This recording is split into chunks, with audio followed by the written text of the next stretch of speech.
This is doctor Anshita Singh Rathore. आज हम बात करने वाले हैं बालों के बारे में। ऐसा क्या खाएं, ऐसा क्या करें कि हमारे बाल सुंदर हो, लंबे हो, अच्छी ग्रोथ हो, डेंसिटी अच्छी हो, हेयर क्वालिटी अच्छी हो। इवन अगर आपके जीन्स अलाउ नहीं करते तो भी हम बालों की क्वालिटी सुधारने के लिए क्या कर सकते हैं, इसके बारे में बात करते हैं। कोरोना के बाद या बहुत दिन बीमार रहने के बाद या वायरल डिजीज़ के बाद बहुत सारे लोग अपना हेयर लूज़ कर देते हैं। इसके अलावा एलोपेशिया एरेटा की प्रॉब्लम भी हमारे आसपास काफ़ी हो रही है।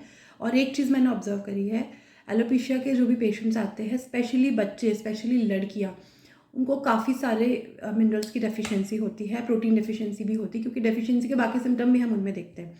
तो it is very important that you correct your diet, you include all these things in your diet. जो मैं आपको बताने जा रही हूँ ये बहुत बेसिक सी चीज़ें जो हमारे घर में अवेलेबल होती है, सिर्फ उन्हें खाने की देर है। So let's start with the first one, that is protein. So protein के सोर्सेज आपके लिए क्या है? अलग अलग दालें। रोज़ अलग अलग दाल खानी है, एक ही तुअर की दाल रोज़ नहीं खाएंगे। अलग अलग दालें बनाएंगे, अलग अलग फॉर्म में। जैसे कि मूंग है तो होल मूंग है, ब्रोकन मूंग है। उड़द है, होल मूंग है, ब्रोकन उड़द है। ऐसे अलग अलग दालें इंक्लूड करिए ताकि आप ज़्यादा क्वांटिटी में ज़्यादा वेराइटी कंज्यूम कर पाएँ। बीन्स, बहुत सारे बीन्स जो है मार्केट में अवेलेबल हैं। लोकेशन और मौसम के हिसाब से आपको मिलते हैं, और लेकिन बहुत सारे बीन्स होते हैं। तो आप अलग अलग चीज़ें अपने घर में लाइए, अलग अलग रेसिपी साथ बनाइए, और एक कंसिडरेबल क्वांटिटी यानी कि कम से कम 1 कटोरी भर के आपको ये सब्ज़ी अपने डाइट में इंक्लूड करनी है।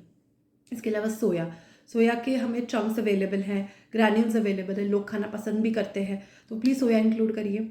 पनीर तो हम खाते ही हैं, बट आप फ्रीक्वेंसी बढ़ा सकते हैं ताकि आपको और प्रोटीन मिले। इसके अलावा चिकन है, कि चिकन भी अगर आप बहुत ऑयली नहीं बना रहे हैं और घर जैसी रेसिपी बना रहे हैं तो आप चिकन हफ्ते में 3 दिन भी खा सकते हैं, कोई दिक्कत नहीं है। एक्सरसाइज ज़रूर करिए ताकि आप इतना डाइजेस्ट कर सकें। इसके अलावा एग्स प्रोटीन के साथ साथ आपको विटामिन B12 और D3 भी देता है, तो एग्स मैं हाईली रिकमेंड करूँगी। बाकी के जो मिनरल्स हैं जिनकी हमें अक्सर डेफिशिएंसी होती है, उसके लिए मैं आपको 2-3 चीज़ें बताती हूँ। पहला है रूट्स वाली चीज़ें जो ज़मीन में से आती हैं, जैसे कि गाजर है, आलू, रतालू, ये सब चीज़ें।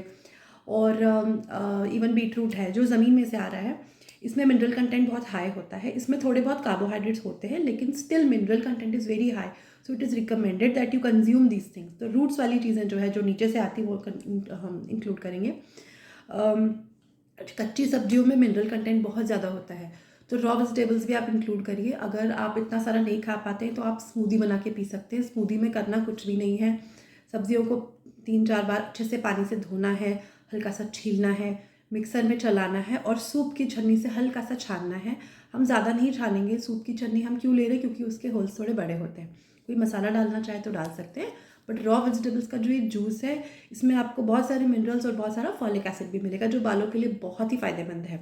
इसका टेस्ट अच्छा नहीं होता है, लेकिन नाक बंद करके पी जाइए, बाल अच्छे हो जाएंगे। इसके अलावा मिनरल्स के लिए मैं एक स्नैक बताती हूँ आपको, वो है चना। रोस्टेड चना, स्प्राउटेड चना, भीगा हुआ चना, उबला हुआ चना, किसी भी फॉर्म में आप जो काला चना है वो इंक्लूड करिए अपने डाइट में, और डेली बेसिस पे इसको खाइए। और आप देखेंगे कि आपका डाइजेशन, आपका पेट साफ होगा, आपको एसिडिटी भी नहीं होगी, और आपके बाल भी बहुत अच्छे हो जाएंगे।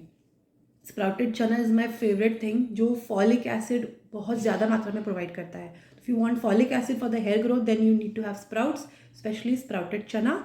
और आप बाकी के स्प्राउट्स भी इंक्लूड कर सकते हैं, जैसे कि मटकी, मोठ, पीनट वगैरह वगैरह। ठीक है, स्मूदी के बारे में हम ऑलरेडी बात कर चुके हैं, जो कि आपको फॉलिक एसिड भी देगा। इसके बाद आ गई ओमेगा 3 जो है वो आपको ज़्यादातर जो ड्राई फ्रूट्स और नट्स हैं उससे मिलेगा। सो आप नट्स इंक्लूड करिए, उन्हें भिगा लीजिए अच्छे से, भिगा के फिर आप खाइए, आपको उसका काफ़ी बेनिफिट मिलेगा। Other than that, whole grains यानी कि बिना पॉलिश के चावल, दलिया, ये सब चीज़ें जिसमें कोई प्रोसेसिंग नहीं की हुई है, जो हम डायरेक्ट कंज्यूम कर रहे हैं, सिर्फ थोड़ा सा उसको कुक कर रहे हैं या बॉईल कर रहे हैं। सो ये जो होल ग्रेन्स आप इंक्लूड करेंगे, इससे आपको बहुत सारे मिनरल्स मिलेंगे, और ये आपका पेट भी साफ रखेंगे। इन सब के अलावा एक चीज़ और बताती हूँ मैं आपको, गट हेल्थ। अगर आपकी आंतें जो हैं वो ठीक से काम नहीं करती, आपको ब्लोटिंग, एसिडिटी, इंडाइजेशन, आंतों में कोई भी इन्फेक्शन बार बार हो रहा है, IBS का प्रॉब्लम है, ऐसी कोई बीमारी है आंतों से रिलेटेड, तो आप जो खा रहे हैं वो एब्जॉर्ब यानी कि उसका अवशोषण नहीं होगा। अगर वो नहीं होगा तो आपके बालों की हेल्थ, नाखून की हेल्थ, जनरल हेल्थ अच्छी नहीं होगी। तो अगर आंतों की कोई बीमारी आपको है, जैसे कि एसिडिटी, ब्लोटिंग, फैटी लिवर वगैरह वगैरह, तो आप उसका इलाज करिए ताकि आपका डाइजेशन सुधरे, and then you will be able to eat all these thing. ये सब खा भी सकते हैं, पचा भी सकते हैं, उसका एब्जॉर्प्शन भी होगा, और आपके जनरल हेल्थ और बालों की हेल्थ और अच्छी होगी।